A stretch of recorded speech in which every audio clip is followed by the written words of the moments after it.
Relationships are hard. Dating is hard. Have you ever thought to yourself or said to yourself, why? What is wrong with me that this is so hard? You look at other people and they seem to be doing fine. They seem happy. They seem secure. But you are either really anxious about your relationship. Do you find yourself freaking out when your partner doesn't respond to you or text you? Or find yourself maybe doing the opposite and pushing your partner away and having a really hard time with trust and preferring to just be alone and be silent? Well, maybe what's happening is something called attachment.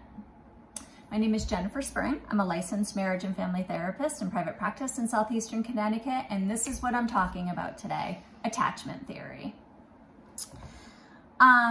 This is huge, and this is always on my mind when I have a client, either in couples counseling or alone, but they're talking about their relationship and they're talking about how they, or their partner perhaps, behave in a relationship. Attachment theory is a psychological and evolutionary theory concerning relationships between humans, developed in the 1950s by a psychiatrist and a psychoanalyst called John Bowlby. And I'm going to read this so I get this right. So attachment theory outlines how your bond with your primary caregiver sets the foundation for how you experience relationships in your adult life. Because we unconsciously expect our romantic partners to act like our parents did. I'm going to read that again. We subconsciously and unconsciously expect our romantic partners to act like our parents did. So according to this theory, depending on what style of parenting your parents were, how they reacted and interacted with you determines how you now react and interact in your adult life, in your adult relationships. That's huge. And some of you are probably really freaked out right now. So I'm going to say this. You might be watching this because you are one of those people at the beginning of this episode that is questioning what is wrong with you. Why do I keep doing the same things in relationships that continue to not work for me? This episode is going to explain attachment styles and why you do the things that you do and what you can do differently to work through them to change what kind of attachment style you have. Or you could be watching this as a parent who understands what kind of attachment style they have and they had, but they want to do it differently as a parent, as they're parenting. Okay, so you can watch this either way. I'm going to explain to you the 4 different attachment styles and what that kind of looks like and what you can do to get yourself out of that and heal to become a secure attachment. There are 4 attachment styles according to this theory. 1 is a secure attachment and the 3 others are an insecure attachment. It could be an anxious attachment, an avoidant attachment, or a disorganized attachment. So I'm going to go through those. And it's important to also say that until you do the work, you will continue to make the same mistakes and you will continue to have the same attachment style that you developed as a kid forever until you do the work. Again, according to this theory, you know, depending on what attachment style you are, it determines how you respond emotionally to others, how you interact with others, and how you behave with others in relationships. So really important stuff to understand where you are, and what your partner is, so you guys can understand each other.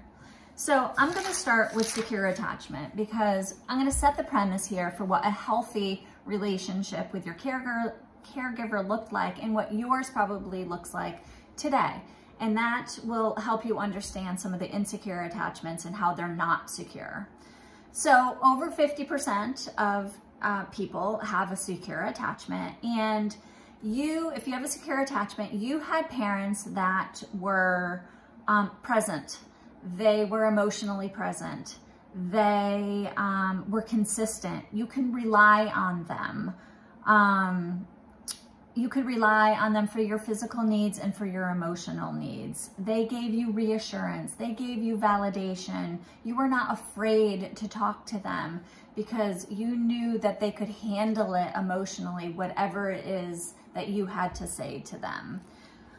You felt safe in your home and with your parents. You felt understood and valued and comforted. They were emotionally available and they were aware of your emotions. So as a result, you grew up feeling comfortable expressing your emotions openly with your partner. You know that you can depend on your partner, and you know that your partner knows that they can depend on you. He or she is your best friend and you are theirs. Your relationship is based on honesty, intolerance, and emotional closeness. You thrive in that relationship, but you know you're okay if you were alone. You like relationships, you like closeness, but you're secure with yourself, knowing that you're going to be okay if something were to happen. You have high self-esteem. You don't rely on the approval or responsiveness for your partner. If they don't reply to you right away or get back to you, you don't freak out. You know that everything's okay and they must be busy, or you explain it in a way that does not freak you out and have all kinds of anxiety. You're confident in the relationship and you trust easily, just like you trusted your parents. You aren't jealous, and you can regulate your emotions like your parents were able to regulate their emotions. You didn't get beaten or yelled at or in trouble for having emotions or having questions or making comments to your parents. They listened. They might have gotten mad. Anger is a normal emotion. We all have it. They might have yelled. That's also normal. But there weren't severe emotional consequences for you having emotion or questions or comments. If you're a secure attachment, you can connect easily with others. You have a lot of friends, you have good friends, you have a good relationship with your children, or with your community, or with your work coworkers. You are emotionally available and you are very loving, and you don't freak out if your partner asks for space. So, secure attachment. If you have a secure attachment, chances are you understand what that looks like, and you are probably associated with other people that have a secure attachment. Or if you're not, you can really recognize what an insecure attachment looks like. So the next one I want to talk about is an anxious attachment. So unlike your secure attachment parents, your anxious attachment parents were inconsistent. They were anxious. They were not always in tune to you as a child. They sometimes coddled you and brought you in too close, but then sometimes were detached for some reason that you never understood. They were frequently overwhelmed, either with life or their relationship or their relationships or money, or you don't know what. You never really understood. They didn't have good communication, or they kind of ranted a lot, and so you tuned them out. They relied on you to feel good about them. So the key here is that they were inconsistent, as opposed to the secure attachment parent who was most always consistent. The anxious parent was inconsistent. So you now, as an adult, are nervous and you're anxious about being alone, mostly. You didn't like it as a kid. you craved it as a kid. You got it sometimes, but sometimes you didn't. So now as an adult, you need it, and you freak out if your partner can't give it to you, or doesn't, or takes a little while to give it to you.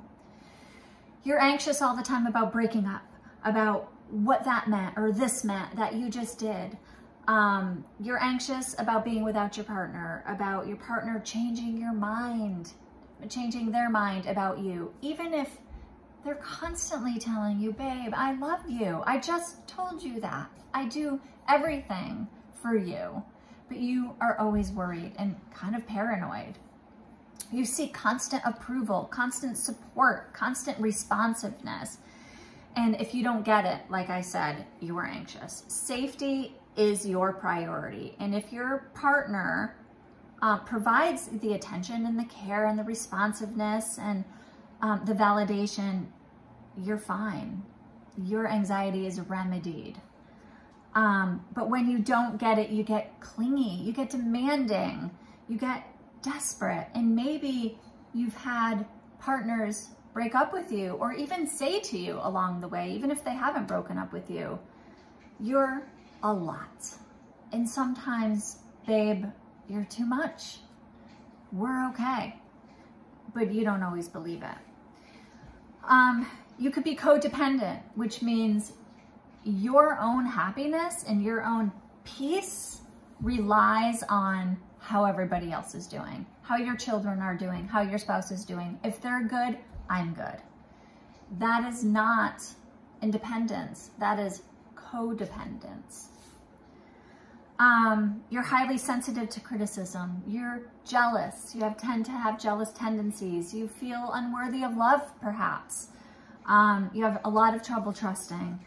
And you are obsessed, it seems, with what your partner is thinking, feeling, doing, because unless you know, you're anxious. Once you know, you're calm. You tend to have lower self-esteem, and you need the relationship to feel complete. So if this sounds like you, and that sounds like the relationship you had with your parents or your caregivers, you are in an anxious attachment, which about 20% of you are. So what do you do? Well, number one, you need to be aware of this. It's so important for everybody. Knowledge is power, right? So we need to know what kind of attachment we have, because that explains a lot. And we need to know what kind of attachment our partner has, because that explains a lot. And if we're two different attachment styles, we're going to have some struggles in how we relate to each other and how we understand each other and what we each need. Okay, so you need to be aware and you need to be mindful. Working with me or a therapist is super important to understand what's going on here.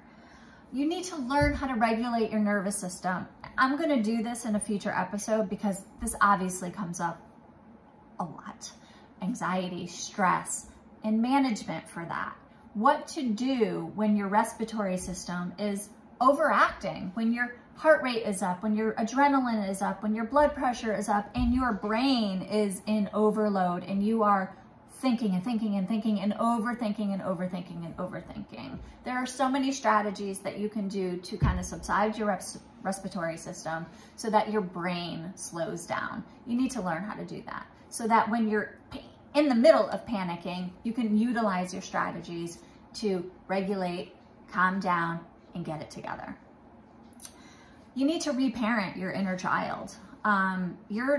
It's important to know that if you're a parent, you know you're doing the best that you can. We don't know what we don't know. And when you begin to do some sessions on reparenting your inner child, there's forgiveness involved and understanding that your parents did the best that they could, and they did what they knew how to do. Another strategy and what to do about being an anxious attachment is to kind of challenge your own thoughts. You know, feelings lie all the time, and we are what we think. So if we are thinking, oh my God, panic, and my partner, oh my, what if this happens? What if they change their mind? Then your body and your attitude is going to follow suit. So it's important to begin to learn how to challenge your thoughts and really question, are my thoughts lying? Are my feelings lying? Because they probably are. And then learning how to redirect those thoughts.